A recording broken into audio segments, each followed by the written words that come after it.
once again you're all welcome to Entrance Investigation। तो guys, आज के इस वीडियो में हम कॉम्प्लेक्स नंबर को सॉल्व करने वाले हैं। We are going to solve some good questions on complex number. Questions इतने भी इजी भी नहीं है और ज़्यादा टफ भी नहीं है। तो कॉम्प्लेक्स नंबर के जो क्वेश्चन आज लिए हैं ऐसे ही क्वेश्चन जेईई मेन में आते हैं। तो चलिए गाइस स्टार्ट करते हैं। सबसे पहला क्वेश्चन बहुत ही सिंपल क्वेश्चन और AIEEE 2010 का क्वेश्चन है। If alpha and beta are the roots of the equation x square minus x plus 1 is equal to 0, then alpha की पावर 2009 प्लस बीटा की पावर 2009 का वैल्यू क्या होगा, ये हमसे पूछा गया है। तो काफी आसान क्वेश्चन है। देखिए, हम जानते हैं x square plus x plus 1 के जो दो रूट होते हैं इज इक्वल टू 0, तो वो होते हैं ओमेगा और ओमेगा स्क्वायर। लेट्स से अगर मैं x को रिप्लेस कर दूं विद माइनस टी, ओके, तो यहाँ पर मेरे रूट्स तो ये हम इस तरीके से लिख सकते हैं minus t square plus of minus t plus 1 is equal to 0, यानी कि t square minus t plus 1 is equal to 0। इसका मतलब अगर x को माइनस टी से रिप्लेस करें तो ऐसा कुछ फॉर्मेट बनता है इक्वेशन का। और अगर x को माइनस टी से रिप्लेस किया है तो ओमेगा को माइनस ओमेगा से रिप्लेस कर दें और ओमेगा स्क्वायर को माइनस ओमेगा स्क्वायर से रिप्लेस करके देख लेते हैं। समझ में आता है। इससे आप ये भी देख सकते हैं कि जो सम ऑफ रूट्स है, सम ऑफ रूट्स को अगर मैं ऑब्जर्व करूं तो वो आ जाता है minus omega square which is equal to, देखिए 1 प्लस ओमेगा स्क्वायर तो होता है 0, तो ओमेगा प्लस ओमेगा स्क्वायर होता है -1, तो माइनस ऑफ ओमेगा स्क्वायर 1 आ जाता है which is equal to minus b by a, जो कि सेटिस्फाई हो रहा है। तो इससे हम ये देख सकते हैं कि अगर हमें एक इक्वेशन के रूट्स पता है तो दूसरे इक्वेशन में इसे कैसे ट्रांसफॉर्म करा, x को माइनस टी पुट कर दिया तो रूट्स ऑटोमेटिकली हमने प्रूव कर दिए कि ये आएगा। देखिए ओमेगा क्यूब 1 होता है, जो प्रोडक्ट ऑफ रूट्स है वो भी सेटिस्फाई कर रहा है। तो बेसिकली मुझे पता लग गया, I consider alpha to be minus omega, okay, and beta to be minus omega square, okay. तो इससे मैं सिंपली लिख सकता हूँ alpha raise to the power 2009 is equal to minus omega raise to the power 2009 and beta raise to the power 2009 is equal to minus omega square raise to the power 2009। तो alpha की power 2009 plus beta की power 2009 हम लिख सकते हैं omega की power 2009 को with minus sign, तो माइनस ओमेगा की पावर 2009 और minus omega square raise to the power 2009। वैसे तो ये डायरेक्टली भी नहीं लिख सकते हैं हम, क्योंकि ये हमारा जो नंबर है ये 3 का मल्टीपल नहीं है, तो इसे हम वैसे तो डायरेक्टली भी एग्जीक्यूट कर सकते हैं, बट क्योंकि वो रिलेशन जनरली बच्चे याद नहीं रखते हैं तो मैं उसे अवॉइड करता हूँ और आई वुड ट्राई कि इसका क्लोजेस्ट टू 3 का मल्टीपल देखते हैं, क्योंकि मुझे पता है ओमेगा की पावर 3n 1 होता है, ओके। तो 2009 अगर हम इसके सम ऑफ डिजिट्स देखें तो ये आता है 11, ओके। तो इससे प्रीवियस सम ऑफ डिजिट्स 9 आता जब ये 2007 होता, ओके। सम ऑफ डिजिट्स क्यों देखा, क्योंकि डिविजिबिलिटी टेस्ट ऑफ 3 जो आपने बचपन में पढ़ा है उसमें कहते हैं कि sum of digits must be a multiple of 3, ठीक है। तो सम ऑफ डिजिट्स अगर 3 का मल्टीपल है तो वो ऑटोमेटिकली मैं इसे ऐसे लिख सकता हूँ। तो मैं इसे लिखता हूँ ओमेगा की पावर 2007, लेट्स से मैं कॉमन ले लेता हूँ, तो ये माइनस ओमेगा स्क्वायर बचेगा और माइनस यहाँ पर कितना है वो, अच्छा यहाँ पर हम इससे भी 2, अच्छा ठीक है ले लेते हैं कॉमन, तो ओमेगा की पावर 2009 इंटू 2 माइनस 2007 इस तरीके से सॉल्व कर सकते हैं। इंस्टेड ऐसा करते हैं, इसको कॉमन भी नहीं लेते हैं, इसको यहीं पे ऐसे लिख लेते हैं माइनस ओमेगा की पावर 2007 इंटू ओमेगा स्क्वायर और यहाँ पर minus of omega square time raise to the power 2009, okay. इन दोनों को इंटरचेंज तो कर ही सकते हैं हम, तो ऐसा करते हैं ओमेगा की पावर 2007 तो 1 होता है, इसको 1 लिख लेते हैं, क्योंकि ओमेगा की पावर 2007 इज ओमेगा क्यूब की पावर 3 6 18 एंड 669 ऐसा कुछ आएगा।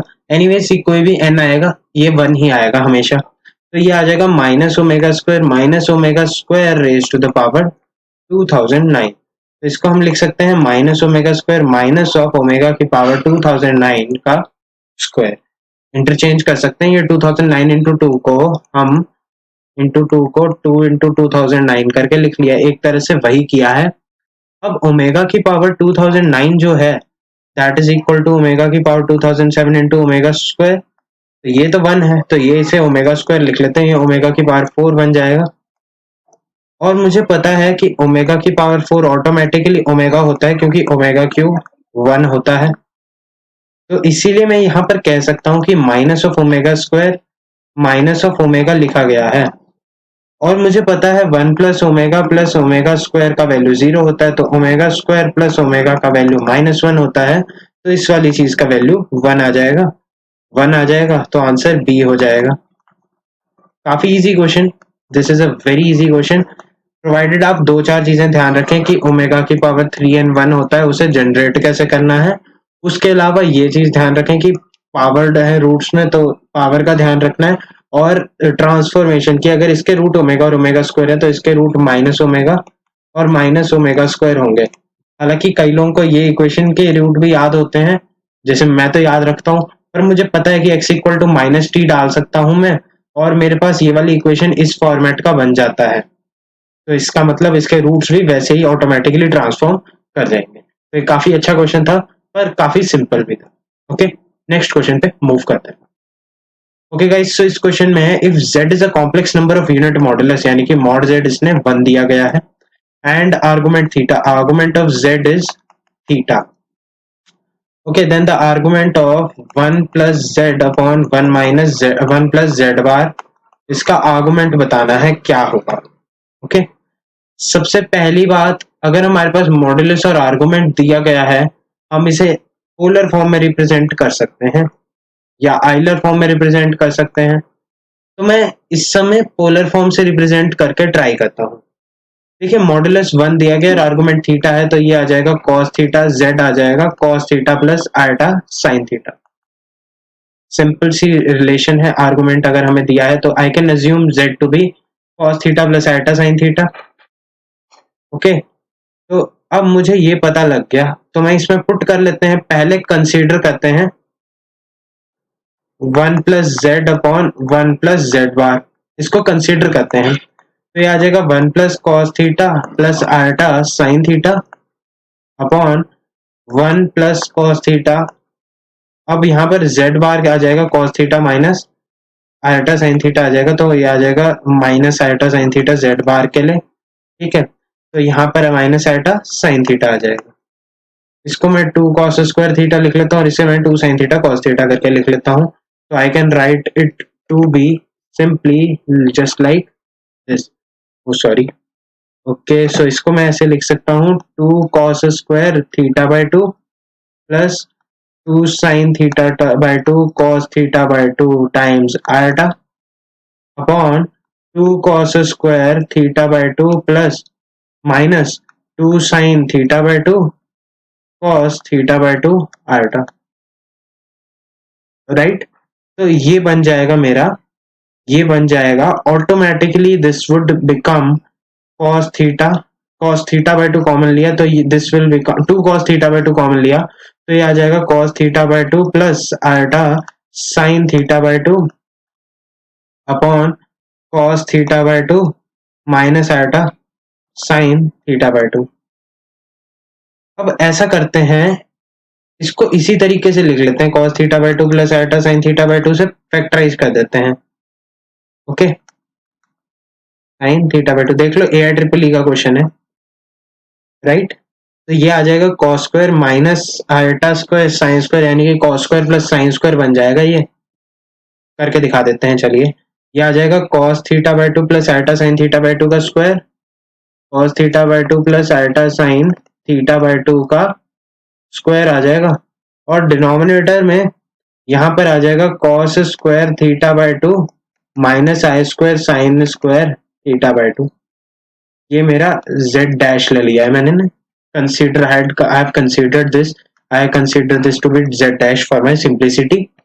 ओके, सो आर्गुमेंट, अच्छा ये वाली चीज तो 1 बन जाएगी, cos square plus sine square 1, तो आर्गुमेंट ऑफ z डैश क्या आ जाएगा, argument of cos theta by 2 plus iota sine theta by 2 का स्क्वायर।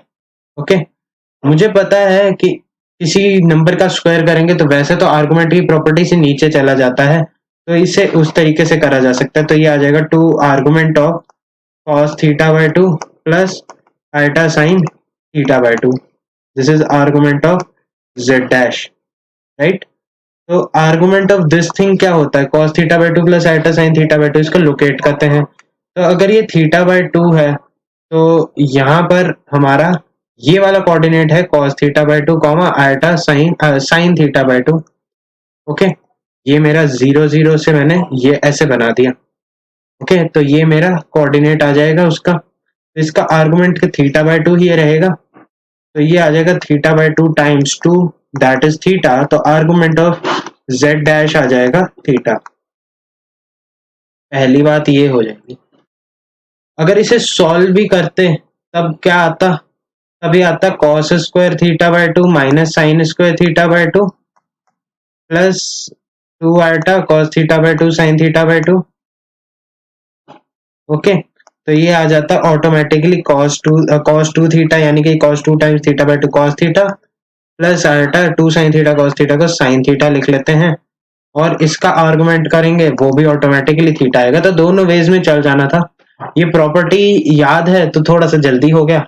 ये वैसे इतना भी मतलब कोई बात फर्क नहीं पड़ा, आंसर थीटा ही रहा, answer in any case theta ही रहा। इसमें हम ऐसे भी कर सकते थे कि यहाँ पर हम इसको इधर ही डिस्ट्रीब्यूट कर लेते, इसको आर्गुमेंट से ऐसे करके यहाँ पर ही इसका माइनस ले लेते। Okay, minus argument of this, इसका आर्गुमेंट माइनस थीटा बाय 2 आ जाता और इसका आर्गुमेंट प्लस थीटा बाय 2 आ जाता। ओके, तो बेसिकली किसी भी तरीके से करेंगे आंसर थीटा ही आएगा। 3 मेथड्स तो है ही है, कम से कम मैंने ही 3 मेथड्स देख लिए इस क्वेश्चन में, आपको और भी मिल सकते हैं। ठीक है गाइस, नेक्स्ट क्वेश्चन पे मूव करते हैं। ओके, सो ये भी एक अच्छा क्वेश्चन है AIEEE 2011 का, थोड़ा सा सिंपल है पर थोड़ा सा ट्रिकी भी है। बहुत ही सिंपल कॉन्सेप्ट, बहुत सिंपल है कॉन्सेप्ट, तो हमेशा की तरह क्यूब रूट ऑफ यूनिटी है। क्यूब रूट ऑफ यूनिटी को मैं वापस रिवाइज करा देता हूँ। एक्स क्यूब इक्वल टू 1 अगर इक्वेशन है मेरे पास, तो x cube minus 1 equal to 0, जब मैं इसका सॉल्यूशन देखूंगा तो इसका 1 रियल एंड 2 इमेजिनरी सॉल्यूशन आते हैं। इसको क्योंकि मैं ऐसे लिख सकता हूँ x square plus x plus 1 equal to 0, तो इसके दो रूट होते हैं ओमेगा और ओमेगा स्क्वायर, जो कि है e की power eta 2 pi by 3 and e की power eta 4 pi by 3। In any case ये हमें याद होने चाहिए, ये तो था कॉन्सेप्ट। अब हम बात करते हैं इसी इक्वेशन में, इफ आई टॉक, क्योंकि मुझे पता लग गया इसके 3 रूट 1 ओमेगा ओमेगा स्क्वायर है, तो सम ऑफ रूट्स क्या हो जाएगा इसमें, क्योंकि इसमें एक्स स्क्वायर का कोफिशिएंट नहीं है तो ये 0 आ जाएगा। तो 1 प्लस ओमेगा स्क्वायर 0 होता है। ये मैं आपको रिकॉल करा रहा हूँ, ये मैंने कल रिवीजन चेकलिस्ट में कराया हुआ है। तो 1 प्लस ओमेगा आ जाता है माइनस ओमेगा स्क्वायर। तो 1 प्लस ओमेगा अगर माइनस ओमेगा स्क्वायर है तो 1 प्लस ओमेगा की पावर 7 आ जाएगा माइनस ओमेगा के स्क्वायर के पावर 7, यानी कि ओमेगा की power 14 with a minus sign. Omega की पावर 3 एंड 1 होता है, ये हमें याद होना चाहिए, तो ओमेगा की पावर 12 भी 1 होगा, तो ये माइनस ओमेगा स्क्वायर बच जाएगा और ये a प्लस बी ओमेगा बच जाएगा। इसके बाद एक तरीका है ऑप्शंस चेक कर लो, वरना दूसरा तरीका a plus b omega plus omega square अगर 0 है, तो ये 0 कैसे कैसे आ सकता है, जब ये 1 1 1 होगा ऑब्वियसली, तो a को 1 होना पड़ेगा और b को भी 1 होना पड़ेगा। इन एनी अदर केस वो आएगा ही नहीं। ऑप्शन चेक मेथड से भी आप कर सकते थे, पर ऐसे भी कर सकते हैं। ठीक है, तो आंसर आ जाएगा 1,1, बी ऑप्शन आ जाएगा हमारा answer. Okay, this is the correct answer. काफी सिंपल, 1 प्लस ओमेगा स्क्वायर को 0 करना होता है, ये हमें एक रिजल्ट है जो बहुत इंपॉर्टेंट है। दूसरा रिजल्ट ओमेगा की पावर 3 एंड 1 होता है, ये रिजल्ट है जो याद रखना है। ओके, ये बहुत ही हमारे क्वेश्चन थे जो करना था। ओके, सो ये है हमारा अगला question, the real value of alpha for which the expression 1 minus iota sin alpha upon 1 plus 2 iota sin alpha is purely real. Okay, तो प्योरली रियल होने के लिए इसका imaginary part has to be equal to 0। ये मेरा concept है। Purely real का imaginary part 0 होता है। तो अगर मैं दो तरीके से अप्रोच कर सकता हूँ, अगेन इसका इमेजिनरी पार्ट 0 करना है मुझे, तो ऐसा कर सकते हैं, z माइनस जेड बार को 0 कर दीजिए, तब उसका इमेजिनरी पार्ट 0 होगा। एक तरीका तो ये है। दूसरा तरीका है, इसको थोड़ा सा सिंप्लीफाई करें, क्योंकि मुझे ये पर्सनली आई फील कि ये वाला थोड़ा सा टीडियस हो जाता है, क्योंकि इसमें अलग अलग टाइप के मेंटल स्ट्रेस वाली कैलकुलेशन होती हैं। ये थोड़ा सा मतलब ऐसे फ्लो फ्लो में कर सकते हैं, तो ये होता है, इसको हम सिंप्लीफाई करें पहले तो। ओके, सिंप्लीफाई करके भी ये चीज कर सकते हैं, वरना सिंप्लीफाई करके हम डायरेक्टली इमेजिनरी पार्ट को 0 कर लें, कोई फर्क नहीं पड़ता, आल्टा के साथ वाली टर्म को अलग करके 0 कर सकते हैं। देख लेते हैं, 1 minus ultra sine alpha over 1 plus 2 आल्टा साइन अल्फा दिया गया है। इसको अगर मैं 1 माइनस 2 आल्टा साइन अल्फा से मल्टीप्लाई भी करूं और 1 माइनस 2 आल्टा साइन अल्फा से डिवाइड और मल्टीप्लाई करते हैं, तो यहाँ पर 1 माइनस 2 आल्टा sine alpha minus ultra sine alpha plus 2 आल्टा स्क्वायर प्लस 2 आल्टा square sine square alpha. Okay, ऐसे बन जाएगा, और अपॉन 1 माइनस 2 आल्टा स्क्वायर 2 आल्टा साइन अल्फा का स्क्वायर आ जाता है।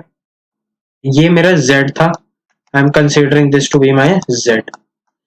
ओके, सो ये आ जाएगा 1 माइनस 3 आल्टा 1 minus 2 sine square alpha 1 minus 2 sine square alpha minus 3 आल्टा sine alpha upon 1 plus 4 sine square alpha, तो 1 प्लस 4 साइन स्क्वायर अल्फा, ऐसा कुछ बनेगा।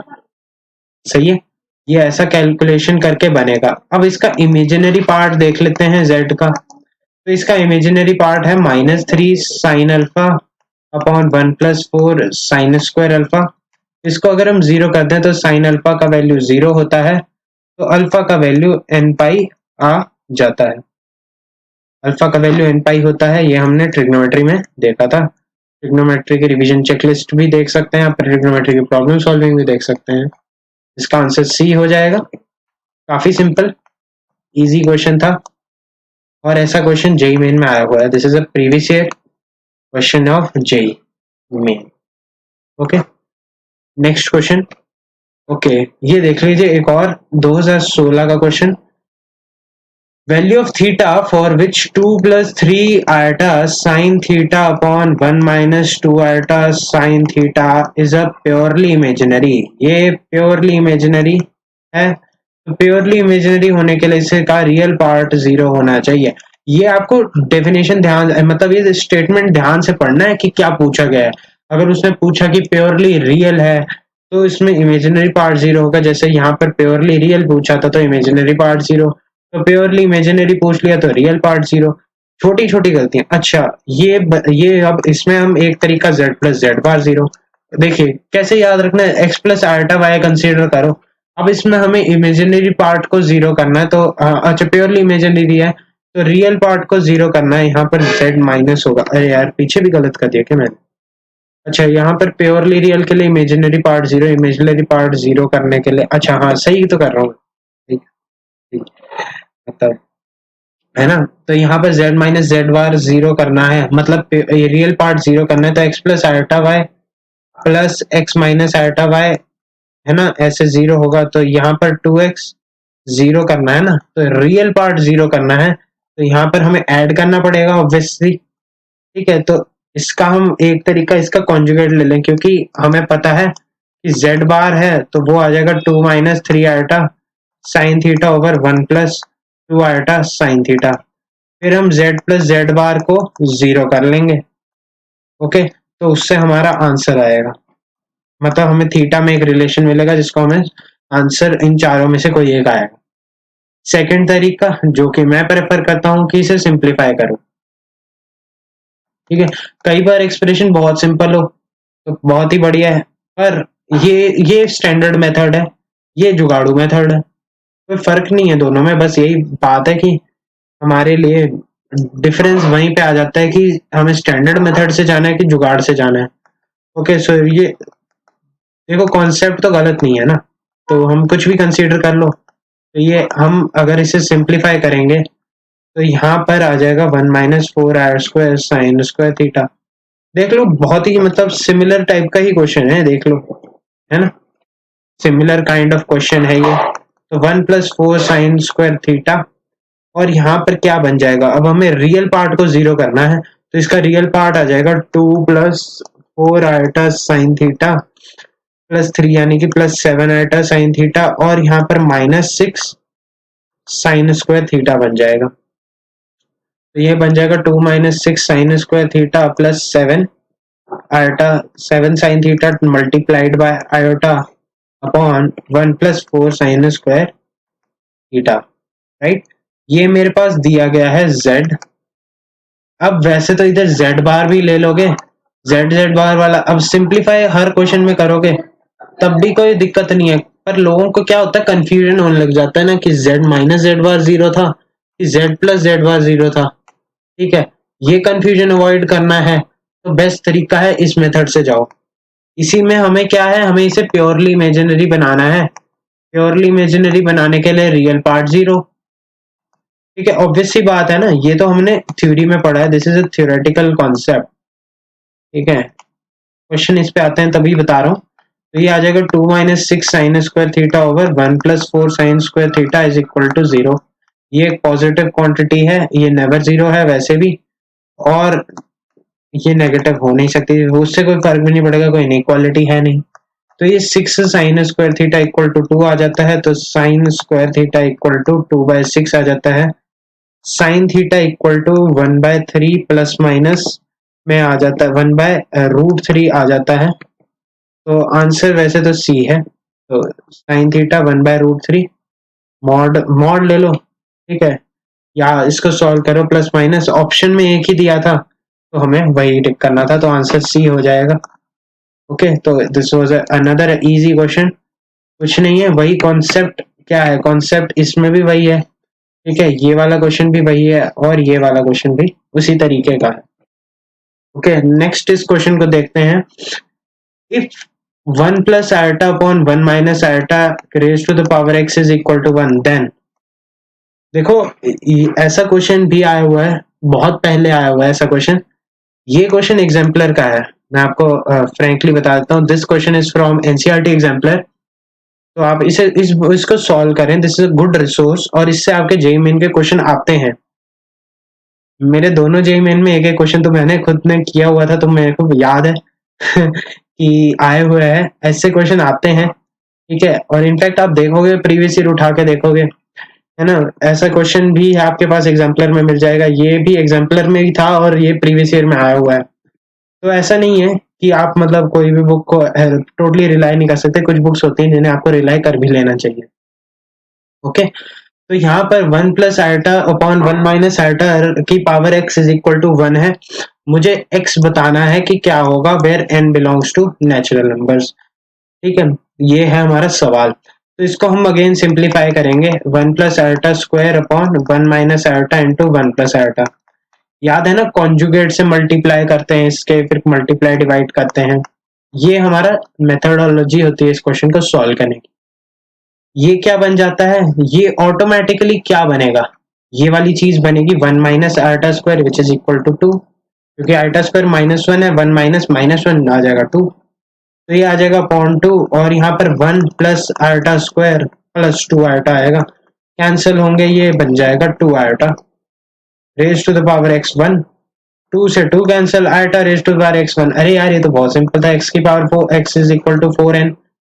ठीक है, x is equal to 4n होता है, तो इसमें हम याद कर सकते हैं कि आयटा की पावर 4n 1 होता है, आयटा की पावर 4n + 1 आयटा होता है, आयटा की पावर 4n + 2 -1 होता है, आयटा की पावर 4n + 3 माइनस आयटा होता है।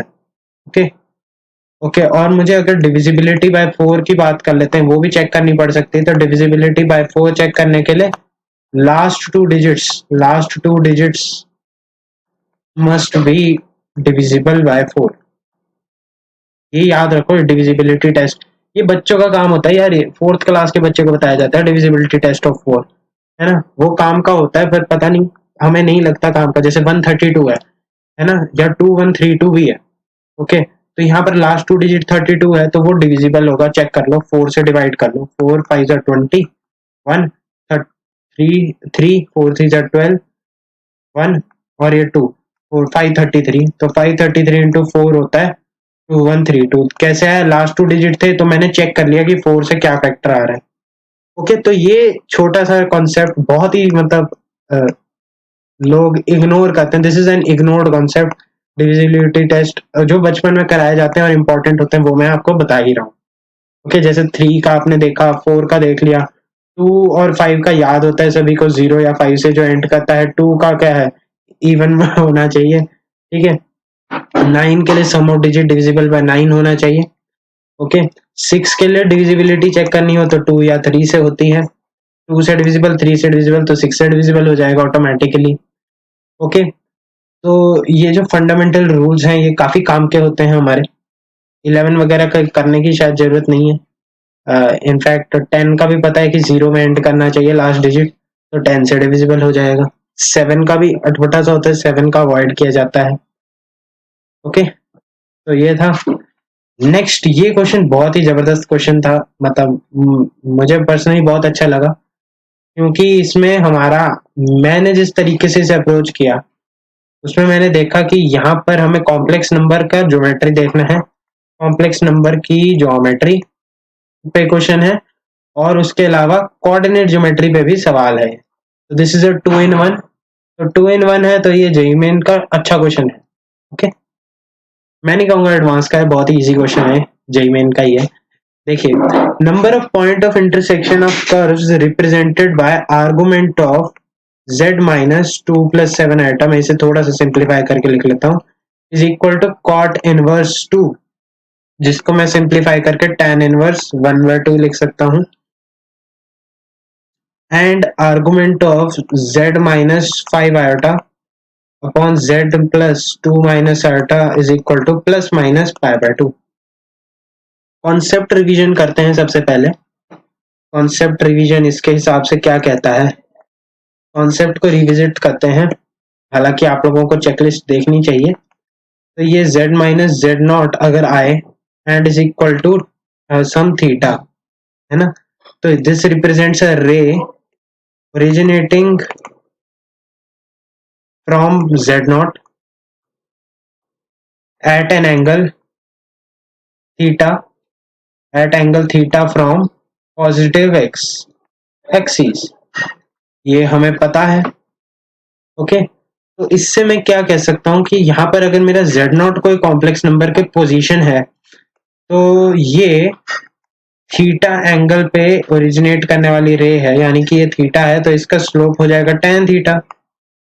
ओके, तो अब मैं इससे आपको ये क्वेश्चन आपके दिमाग में आया होगा कि ये तो ठीक है, तो ये एक तरह से रे है, ठीक है, रे है ये। ओके, तो ये हमारी रे है। अब दूसरे कॉन्सेप्ट पे आते हैं। दूसरा कॉन्सेप्ट है argument of z minus z1 upon z minus z2 is equal to theta. तो थीटा इक्वल टू 0 हो, थीटा इक्वल टू पाई हो, और थीटा इक्वल टू पाई मतलब 0 से लेकर के पाई के बीच में हो। तो 0 से पाई के बीच में एक सर्कल का इक्वेशन होता है। Okay, this is equation of a circle. Okay, theta equal to 0 और थीटा इक्वल टू पाई। अब सोचते हैं, थीटा इक्वल टू पाई एक रे होती, एक लाइन सेगमेंट होता है ज्वाइनिंग z1 एंड z2, और थीटा इक्वल टू 0 एक बंच ऑफ रेज यानी पेयर ऑफ रेज होती है। ओके, इसमें एक स्पेशल केस होता है थीटा इक्वल टू π/2 पे। ये circle, to be more exact, एक पार्ट होता है सर्कल का। थीटा इक्वल टू π/2 को देखते हैं पहले। तो इसका मीनिंग है कि z1 और z2 के बीच में अगर कोई कॉम्प्लेक्स नंबर z है, तो z1 माइनस z1 और z माइनस z2, इसको z1 minus z over z2 minus z लिख सकते हैं, और इसके बीच का एंगल π/2 है। ये हमें आर्गुमेंट के थ्योरी से पता चलता है। और अगर किन्हीं दो, हमने अगर ये अगर z1 z2 को जोड़ा, तो ये एक यूनिक सर्कल का सेमी सर्कल है, यानी कि हाफ पार्ट है। अगर थीटा इक्वल टू -π/2 कंसीडर करेंगे तो वो दूसरे सेगमेंट में चला जाएगा, तो ये दूसरा हाफ आ जाता है। तो थीटा इक्वल टू +-π/2 लिखने का मीनिंग है कि ये कहना चाह रहा है कि भाई ये तो है हमारे पास, तो ये +-π/2 है, तो ये कंप्लीट सर्कल का इक्वेशन है। This is a complete circle and this is अ रे फ्रॉम पॉइंट 2,7। ओके, सबसे पहली बात ये समझ में आया। ओके, ये बात, इतना बात समझ में आ गया होगा आप लोगों को। नेक्स्ट अब देखते हैं कि इसकी रिप्रेजेंटेशन अगर मुझे कार्टेशियन कोऑर्डिनेट्स के बेसिस पे करनी थी तो कैसे करता, तो उसको समझने की कोशिश करते हैं। सबसे पहले इसको थोड़ा सा ऐसे ड्रॉ करने की कोशिश करते हैं। 2,7 से tan इनवर्स हाफ, यानी कि ये 2,7 यहाँ कहीं होगा। tan इनवर्स हाफ पे कोई किसी tan इनवर्स हाफ पे यहाँ पर कहीं ये थीटा है which is equal to tan inverse half. तो क्या मैं इस लाइन की इक्वेशन नहीं लिख सकता? तो इस लाइन की इक्वेशन लिख लेते हैं। तो equation of the line is equal to y minus y not upon x minus x not is equal to tan theta which is equal to half.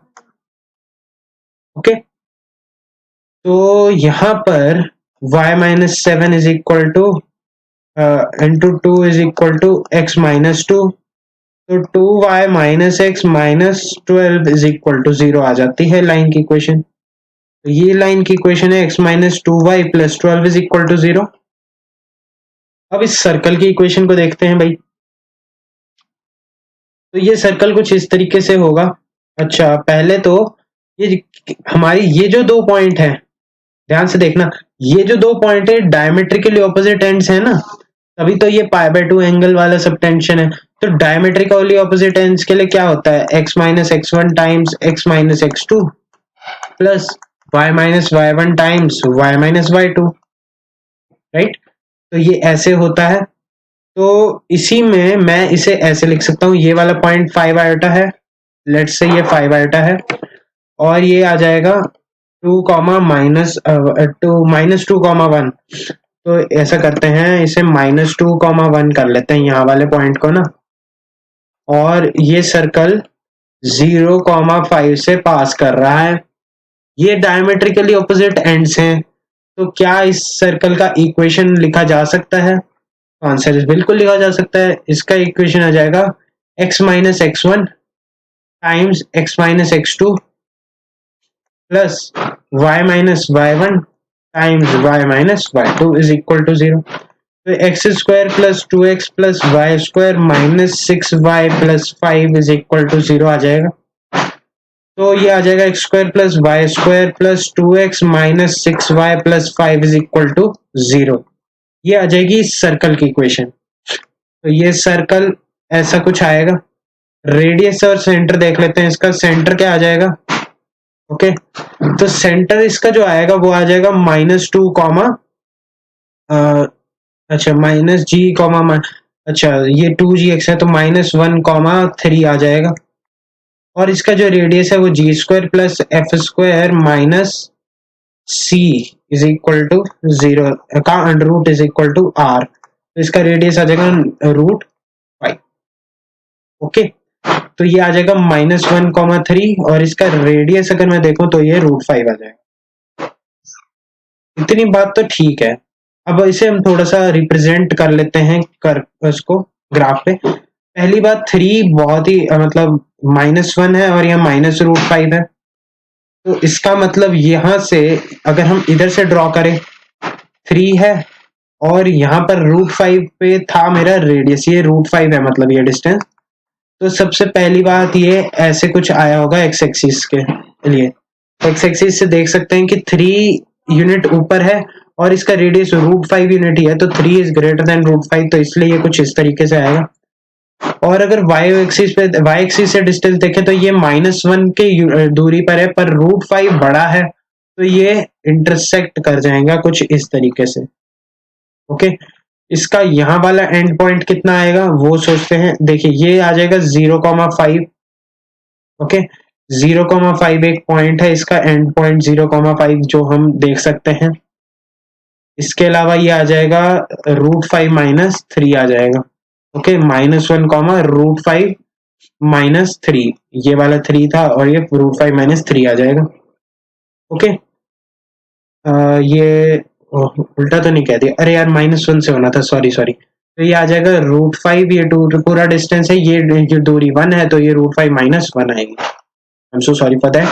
Okay, तो √5 बेसिकली होता कितना है, √4 + 1/2 इंटू √2, यानी कि 2.25 आता है ये। ओके, 2.25 - 1, ये वाला अप्रोक्सीमेटली 1.25 की उस पे है, एक्स कोऑर्डिनेट पे।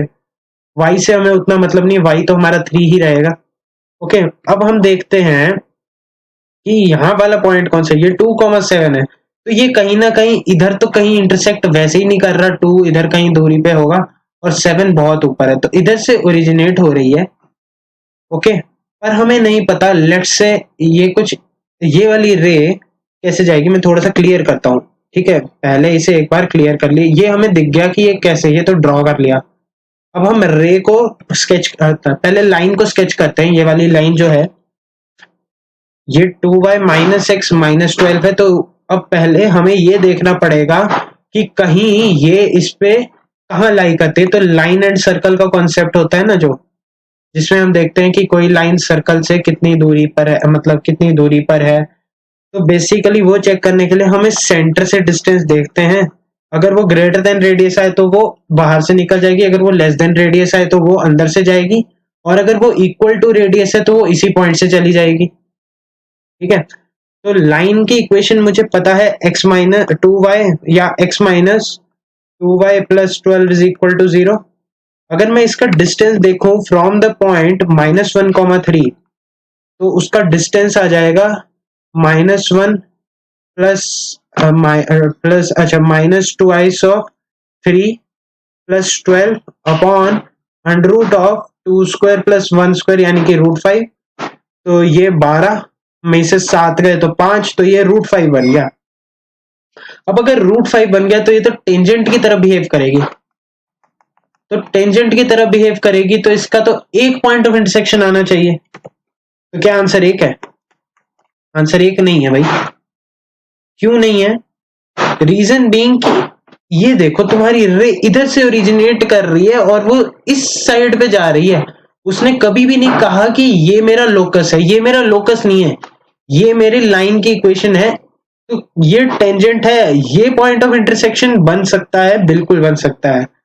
हमने कुछ गलत किया? बिल्कुल कुछ गलत नहीं किया। हाँ, पर हमने ये एज्यूम कर लिया कि ये पूरी लाइन थी, ना कि एक रे। वो एक गलत पॉइंट था, जिसकी वजह से जिसने भी 1 मार्क किया होगा इस क्वेश्चन में, उसका आंसर गलत आया होगा। Correct answer to this question would be 0 in any case, क्योंकि ये वाला देखो, इसका ओरिजिन यहाँ पर है और ये रे इधर इस एंगल पे जा रही है, थीटा = tan इनवर्स हाफ पे। तो इसका मतलब ये ऐसे जा रहा है। हालांकि हमें ये देखना जरूरी था और हमें ये पता लग गया कि ये टेंजेंट है। देखो, इसमें गड़बड़ कहाँ हो सकती थी? गड़बड़ हो सकती थी अगर यहाँ पर हमें टेंजेंट लेट से नहीं मिलता, तो ये कुछ इस तरीके से पास कर सकता था। फिर हमें ये देखना था कि ये पॉइंट कहाँ पर लाई करता है सर्कल के रिस्पेक्ट में। अगर ये कहीं अंदर लाई करता तो एक पॉइंट ऑफ इंटरसेक्शन आता, अगर इधर कहीं लाई करता तो 2 पॉइंट ऑफ इंटरसेक्शन भी आ सकते थे। तो खैर, ये एक बहुत ही अच्छा क्वेश्चन था ज्योमेट्री बेस्ड पे, और उसके अलावा कोऑर्डिनेट ज्योमेट्री भी थोड़ा सा रिवाइज करवा गया। तो इसका आंसर एट लास्ट तो 0 ही है, तो ये हमारा फाइनल आंसर हो जाएगा। ओके, नेक्स्ट क्वेश्चन, ये भी काफी अच्छा question. If omega be the imaginary nth root of unity, यहाँ पर ध्यान दे, omega nth root of unity define कर दिया। तो अगर आप सोचो ओमेगा क्यूब 1 है, वो जरूरी नहीं है, वो गलत हो जाएगा भाई। ओमेगा 1 + ओमेगा² 0 है, ये गलत हो जाएगा क्योंकि वो nth रूट है। अगर ये क्यूब रूट लिखा होता तब ये रिजल्ट लगते हैं। ये मैंने आपको वार्न पहले भी किया था जब हमने रिवीजन चेकलिस्ट देखी थी। सबसे पहली बात, अगर ये nth रूट ऑफ यूनिटी है तो x की पावर n = 1 को सेटिस्फाई करता है। तो इससे मैं कह सकता हूं कि ओमेगा की पावर n 1 है, और 1 + ओमेगा² से लेकर के ओमेगा की पावर n - 1 का सम 0 होगा। ये मैंने इससे रिजल्ट निकाला, nth रूट ऑफ यूनिटी से इतना कुछ एक्सट्रैक्ट किया जा सकता है। अब देखते हैं ये क्या कह रहा है, r equal to 1 to n a r omega की power r minus 1 plus b omega की power r minus 1 sigma r equal to 1 to n। ये हम जानते हैं। अब इस वाली चीज को क्या लिख सकते हैं, ओमेगा की पावर r1 है, ओमेगा की पावर r माइनस 1, देख लो इसे, क्या ये सेटिस्फाई कर रहा है, सिग्मा ओमेगा की पावर r माइनस 1 जीरो आता है, ये सम ऑफ रूट्स की वजह से ये जीरो आ जाएगा। तो अब तो क्वेश्चन काफी सिंपल है। अब लोग फंसने लग जाएंगे, जिन्होंने सीक्वेंसेस सीरीज नहीं पढ़ा उनको याद दिलाया जाएगा कि भाई इसको थोड़ा सा खोल के देखते हैं, a into 1 plus 2 omega plus 3 omega square plus 4 omega cube and so on up to n omega की power n minus 1 is equal to the required sum जो हमें कैलकुलेट करना है। ध्यान से देखें, 1 2 3 4 5 ये तो एक एपी में होता है, 1 omega omega square omega cube ये तो जीपी में होता है, ओमेगा कॉमन रेशो हो गया और एपी में कॉमन डिफरेंस 1 हो गया। एपी भी है जीपी भी है, तो ये एजीपी का सवाल बन गया। और मैंने आपको बताया था एजीपी कितना इंपॉर्टेंट बन चुका है आज की डेट में जेई में। तो एजीपी सॉल्व करने का तरीका, कॉमन रेशो से मल्टीप्लाई किया और एक टर्म आगे खिसका के लिख लिए, तो ये omega plus 2 omega square plus 3 omega cube and so on plus n minus 1 omega की power n minus 1 plus n सही है ना, तो प्लस n ओमेगा की पावर n आ जाएगा ये। अभी देखो ओमेगा की पावर n 1 प्रूव किया था, ओमेगा की पावर n 1 है, इसको n एज इट इज रखो, सब्ट्रैक्ट करो s into 1 minus omega, a common लीजिए, 1 plus 2 omega minus omega omega plus 3 minus omega square से लेकर के ओमेगा की power n minus 1 plus n omega की माइनस n ओमेगा की पावर n आ जाएगा। ये सब्ट्रैक्ट किया तो s, अच्छा ये वाली जो चीज हमने एक्सट्रैक्ट की थी वो इससे की थी जो कि जीरो था, तो ये जीरो था, तो ये a into minus n omega की पावर n 1 है, ये मैंने एक्सट्रैक्ट कर लिया था उधर से, और 1 माइनस ओमेगा आ जाता है, तो ये n अपॉन ओमेगा माइनस 1 आ जाता है, जो कि हमारा आंसर सी है। क्वेश्चन तो बहुत इजी था, अगर किसी को ये स्टेटमेंट समझ आ जाए तो वो ये वाली चीजें एक्सट्रैक्ट कर सकता है उससे। Cube nth root of unity मैंने आपको पढ़ाया है, रिवीजन चेकलिस्ट जरूर से देखें, ये क्वेश्चन उसके बिना नहीं हो सकता। एजीपी मैंने पढ़ाया है, रिवीजन चेकलिस्ट जरूर देखें, प्रॉब्लम सॉल्विंग जरूर देखें, सारे वीडियो देखें, देखना जरूरी है तभी सवाल बनेंगे, नहीं तो फुस हो जाएगा मामला, इतना आसान नहीं है। ओके, तो इस क्वेश्चन में देखते हैं भाई, the triangle formed by the complex number z eta z and eta square z is. बहुत ही अच्छा क्वेश्चन, बहुत ही अच्छा क्वेश्चन, क्योंकि ये एक नया कॉन्सेप्ट सिखाएगा आपको। देखो सबसे पहले लोकेट करने की कोशिश करते हैं, किसी भी प्लेन में हम लेट्स से कोई भी इसका एक्सिस मान लेते हैं, let's say z is this complex number. अच्छा आयटा z का क्या मीनिंग हुआ ये सोचते हैं, और आयटा स्क्वायर z का, आयटा स्क्वायर तो क्या होता है -1, तो ये माइनस जेड है, तो z अगर इधर है तो माइनस जेड कहीं इधर होगा, ठीक है, तो यहाँ पर कहीं माइनस जेड होगा। अब सोचो, देखो ये मॉडुलस ऑफ z ही है ना, ये डिस्टेंस तो मॉडुलस ऑफ z ही है। अब सोचो आयटा z क्या होगा यार। अब मैंने आपको पढ़ाया था रोटेशन थ्योरम, इसका हेल्प लेते हैं चलो। आयटा का मॉडुलस तो 1 होता है, तो इसका मतलब आयटा को हम कैसे लिख सकते हैं, आयटा इज 0,1 अगर हम लेमैन टर्म्स में बोले कोऑर्डिनेट ज्योमेट्री में, और अगर हम इसे आइलर फॉर्म में लिखें तो ये e की पावर आयटा π/2 होता है। कैसे, क्योंकि यहाँ पर कहीं लोकेटेड है, आर्गुमेंट तो इसका π/2 है, तो ये और इसका मॉडुलस 1 है, तो हम e की पावर आयटा π/2 से मल्टीप्लाई कर रहे हैं, और अगर z मेरा mod z इंटू e की पावर आयटा अल्फा है, where this angle is alpha, then I can say कि इसको जब मैं इससे मल्टीप्लाई करूंगा तो आयटा जेड का वैल्यू मॉड जेड ही रहेगा मॉडुलस में इंटू ई की power iota alpha plus pi by 2। मतलब इससे मैं क्या कॉन्सेप्ट लेके चल सकता हूं कि जब भी मैं किसी कॉम्प्लेक्स नंबर को आयटा से मल्टीप्लाई करूंगा तब मेरे कॉम्प्लेक्स नंबर के आर्गुमेंट में इतना चेंज आएगा कि वो रोटेट कर जाएगा with an angle of pi by 2 without changing its modulus. तो ये mod z as it is रहा, ये एंगल पाई बाय 2 है। अच्छा, तो मुझे देखना है, ये मुझे पता लग गया, सब पता लग गया। अब मुझे देखना है कि इक्विलेटरल है, आइसोसेलेस है, राइट एंगल है कि isosceles but not right angle. देखो ये एंगल पाई बाय 2 है, ये मॉड जेड और मॉड जेड है। अच्छा, ये भी अगर ये पाई बाय 2 है और टोटल पाई है तो ये भी पाई बाय 2 होगा। तो ये साइड एंगल साइड कॉन्ग्रुएंसी से दोनों ट्राइंगल्स कॉन्ग्रुएंट है, क्योंकि इसका लेंथ और इसका ये कॉमन साइड है, ये लेंथ और ये लेंथ बराबर है, मॉडुलस क्योंकि सेम ही रहेगा z या माइनस जेड का, और एंगल भी पाई बाय 2 है। ओके, तो हम सीपीसीटी से क्या लिख सकते हैं? सीपीसीटी से हम लिख सकते हैं, अगर ये ए बी सी ने लोकेट कर देते हैं ऐसे, तो ए बी इक्वल टू ए सी आ जाएगा पहली बात, जिससे ये आइसोसेलेस बन जाती है। ओके, अब इसमें दो हैं कि आइसोसेलेस राइट एंगल्ड है कि isosceles but not right angled है, तो ये एक मल्टीपल चॉइस करेक्ट क्वेश्चन है। ओके, तो अभी सोचते हैं भाई, ऐसा है कि ये एंगल, अच्छा ये एंगल और ये एंगल बराबर है, और हमें ये भी पता है कि ये एंगल बराबर है। और सबसे कमाल की बात क्या है, अगर लेट से ये दोनों एंगल 1 1 है। अब देखो ये इस ट्राइंगल में अगर हम देखें तो ये वाली भी एक आइसोसेलेस ट्राइंगल है, ये एडीसी एडीबी भी एक आइसोसेलेस है। तो अगर ये एंगल 1 एक एंगल है तो ये वाला एंगल और ये वाला एंगल भी बराबर होगा, तो ये भी एंगल 1 होगा, और सिमिलरली ये वाला एंगल और ये वाला एंगल भी बराबर होगा। तो बेसिकली अगर ये थीटा है लेट्स से, तो ये चारों ही थीटा हो जाएंगे। इससे मैं क्या कंक्लूड कर सकता हूं कि एंगल सम प्रॉपर्टी से मैं लिख सकता हूं कि 4 थीटा आ जाएगा एंगल का सम, ये 2 theta theta and theta is equal to 180 degree, तो थीटा का वैल्यू 45 डिग्री आ जाएगा। ओके, थीटा का वैल्यू 45 आने से 2 थीटा का वैल्यू 90 डिग्री आ जाता है। तो दो एक एंगल 90 डिग्री और दो एंगल 45 ईच है, जिससे कि मैं ये गारंटी दे सकता हूं कि एक राइट एंगल ट्राइंगल तो है ही है, तो इसीलिए ये एक राइट एंगल ट्राइंगल भी होगा। तो answer to this question is B and C.